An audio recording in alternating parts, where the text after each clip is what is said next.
Hi, folks. You're with Tacitus Today. Tacitus Today, your pushback channel. Thank you for joining this audio live stream. Please listen to this presentation as you would a radio broadcast.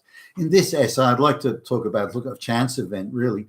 I was early for a meeting and I was wandering around and I saw a sign saying, some clairvoyant event, the National Clairvoyant and Fortune Telling Event of the century or something. And so I saw the sign and I just walked a little bit closer and I saw some of the women going in, or some of the people going in that were all women. So I got a little bit closer, saw that the sign on at the entrance said it was free. So I thought, oh, well, while I'm waiting, I might as well go in and wander in and see what's going on, sort of half bemused and just killing a bit of time. And so there was a line of clairvoyants and fortune tellers, dressed very appropriately, by the way, looking like Romanian gypsies or something, snake oil and so. So I had a look at this and I noticed that all the people there were women.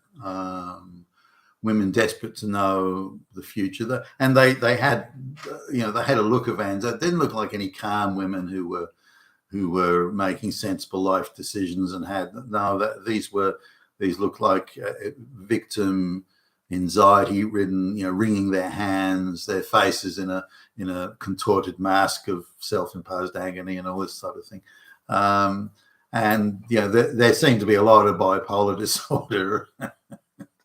And other mental sort of, I don't know how many drugs all these women are taking to keep themselves upright and warm, but so I just watched. It was all women, and these fortune tellers are doing a roaring business. Like they're sticking these women like $70-80 a throw to tell them. Now I don't know, I'm no expert on these sort of things, and maybe these fortune tellers are providing a useful service. I suppose if they calm these women down, even for a few days, they've performed a public service of some sort. But I sort of didn't like it. I thought, well, these are women who are being ripped off here. But hey, I just wandered around. But I was stunned at just how well these fortune tellers were doing, and how many women were queuing up to get their fortunes told. Why were there no men there? Surely if there's any value in this, that men would be there. Are fewer men in such a state, or do men believe that they can make good decisions about their lives and take better control of their lives? I mean, the men think it's all bullshit or something. So why do women place so much, or these women at least place so much stock in it? Again, you could see the look of them in the queue. Oh, well, I'm about to find out the. Now I got as close as I could without because right on the perimeter of this area and most of these women were asking about men, relationships with men. Would Billy Bob marry them, or would Billy Bob fall in love, or if they tell Billy Bob about the child that they haven't told him about, would he still want to date them? Those were the type of things. They weren't talking about real things like, getting a better job or something. I don't know. They didn't seem that I could hear, at least. And bear in mind, I could only hear what was going on at the edge. There could have been completely different type of conversations going on further into the bullpen, but anyway, I was getting some sort of looks, rather furtive, I thought, because I was the only guy there. There was a couple of security guys around, but other than that, I was it. All the rest were women. So, and I was sort of thinking about, well, what would attract women to this, especially in these numbers, and why are there no men, like zero, zip, nada, no men being attracted to it? Anyway, interestingly too, the women were overwhelmingly white. There weren't the brown and the black women there. There were a few brown women, but they looked more actually upper class. They didn't look like peasant women. They looked more refined than that. But again, white women were by far and away the majority. So what is it attracts white women to this? Now, if you think about it, white women are bombarded from early school, through school, university, college, all that sort of thing. They're bombarded with they're living in this evil, oppressive patriarchy where there are swastika waving Nazis everywhere who are out to rape them and beat them up and assault them. Violence against women, violence, and you have to say that with a slight lisp. Violence against women, and there are women's shelters to protect them. Politicians are constantly getting up and saying, well, you're in danger from these men. They're violent. They're going to beat you up. They're going to do this to you. They're going to rape you a million times over. But me, I'm a big, hairy chested, strong man. And I'll protect you. And if those men do anything to you, I'll get other men to come along to beat them up. So that'll rebalance the power equation. So you let that man know if he upsets you, that you'll get other men to beat him up. That'll show him who's boss. So anyway, there's so little. Marriage is a patriarchal Nazi construct, as the Marxist women activists say. Childbearing is the tapeworm. Wait for this: the tapeworm of exploitation. Exploitation. And so you got to not get married and certainly not have children. Gay lesbian relationships, are really the way to go because it's equity and equality. And if you have a relationship with a man, there's a power imbalance. And the only relationship that you should have is one where you are equals. So you have to work for the public service. You have to both be teachers, both making the same pay, both doing the same thing, both working the same hours. Same. And then the relationship is, well, it's kind of acceptable, but you better do 50% of the man better do 50% of the child minding. Otherwise, that's an imbalance again. So that's another evil patriarchal relationship. So women are bombarded with this all the time. Now, how many women actually get raped? You've got more chance of being struck by lightning. How many women are assaulted by their intimate partner? Again, you've got more chance of being struck by lightning. Now, when you get low level assault, because they keep expanding the definition of what constitutes assault. So if he says, well, I'll drive the car today, you're going to go somewhere, then that's actually an act of violence because he hasn't gained your full permission before he says that.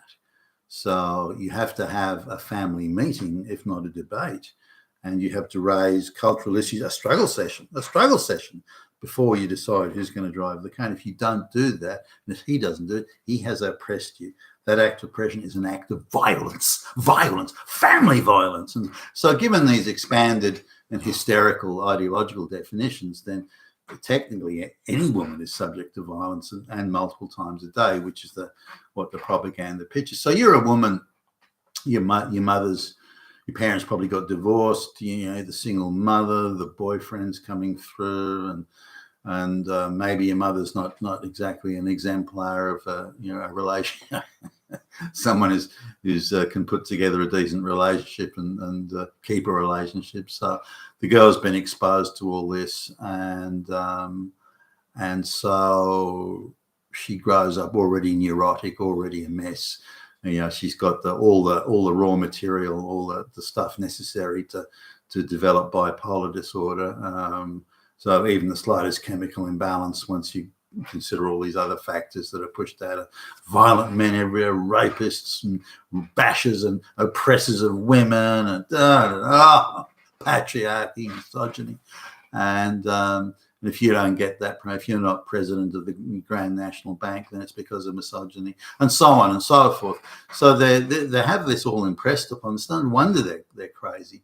I mentioned some days ago in another video that how, and this is someone who works in this sort of area of women's protection, as in your women's shelters, the women's escaping with the children from the violent, evil patriarchy, misogyny, man, and everything.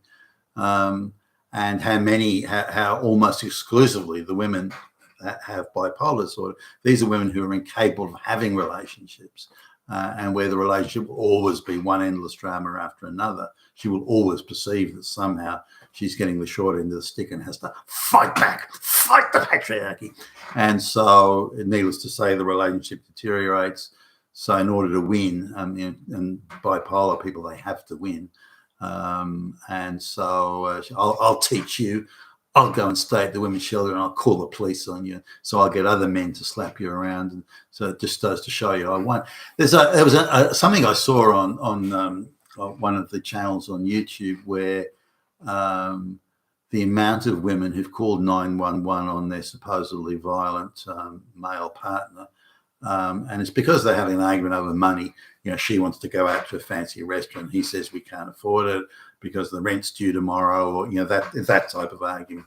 She said, well, you don't love me enough and you don't show me enough, so you better take me out to dinner or else I'm going to leave you. And he says, well, fine, go. And she thinks, okay, well, I'm going to show him who's boss. I'm going to call the cops and I'm going to say he's abusing me. And then the cops arrive to the bewildered man. What are you doing here? What are you talking about? Violent? No one's been violent. And then she finally fessed. Oh, I only called you because I have an argument. I wanted to win the argument, so I wanted to scare him by getting the cops to come along. I just did it to scare him. I didn't really mean it. And then she cries and begs forgiveness. Sometimes the cops arrest her for wasting their time. And then she screams and cries, oh, I didn't mean it. So this is a widespread thing. Now, consider all that in terms of the society. You walk around the city, you go into any public building, and there are all these signs. Violence against women is unacceptable. Rape will not be tolerated. Unwanted sexual advances will be treated with the full force of the law. And you look at the cases that are being brought into the courts these days. There was a time when things like armed robbery and murder and so on were the cases that the court's hearing. Today it's not. It's low-level sexual assault. He grabbed her on the ass, and it's going into a superior court to be heard. The prosecutors are deciding to take up the case. There's something called upskirting, where it's alleged that a man looks up a woman's skirt. I don't know how you actually do that. How do you do that? Anyway, it looks up a woman's skirt, and she reports it, and that's it. Straight to court.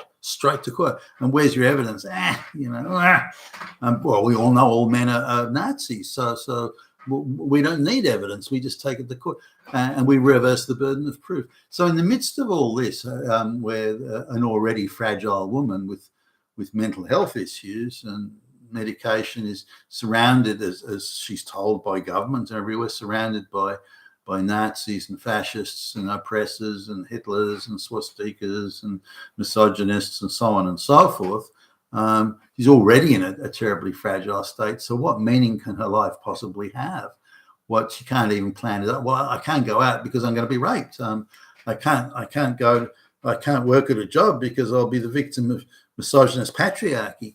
I can't do this because I'm going to be assaulted. I can't have a boyfriend because he'll be a Nazi that waves swastikas and so on.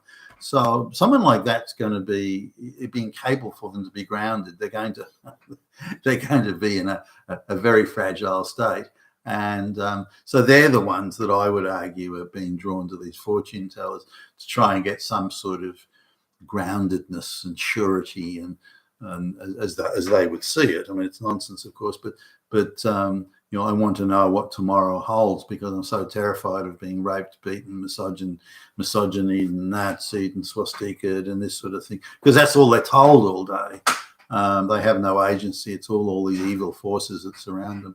So in fact, I'm surprised there's not more women are in that state. But there you go, a clairvoyant thing with only women, fortune teller with only women, and very nervous women who were in a pretty wretched state, who were going along. And I think that's an indictment of our society and quite sad in many ways. You've been fantastic today, your Pushback channel. Thank you for listening.